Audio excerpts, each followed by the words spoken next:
Francesco ilu jpassi miċ-ċentru tal-Italja għal ftit l-isfel minn Niġerja mill-2017 u baqa' jagħmel l-istess rotta sal-lum.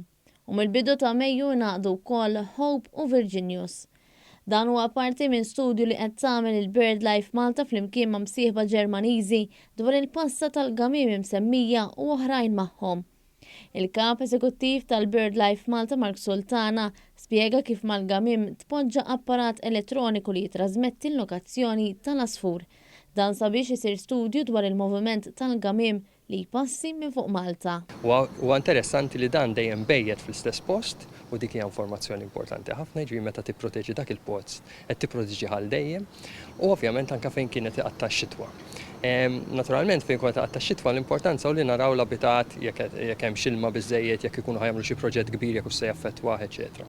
Is-Sur Sultana spjega li l-gamima jaħlejqa vulnerabbli u għalhekk l-informazzjoni titfa' dawl dwar l-importanza tal-konservazzjoni biex l-ispeċi ma tinqeritx. Din l-informazzjoni li niġbru aħna tgħinna biex nikkollaboraw ma' partners internazzjonali fil-pajjiżi ta' fejn ikunu qegħdin dawn il-gamim biex nippruvaw nipproteġu il-partijiet iż-żoni li huma jkunu qed ibejtu jew inkella dawk li jkunu qed iqattaw ix-xitwa fihom. BirdLife Malta saħqet fuq l-istudju xjentifiku.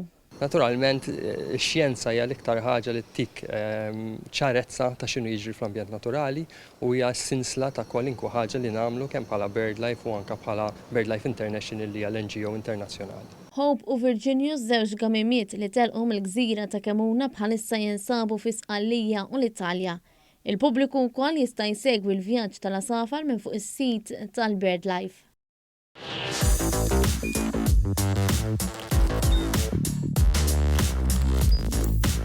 Idħol fuq one.com.mt u hemmhekk tista' tara l-programmi kollha li jxandru fuq One permezz ta' One Play.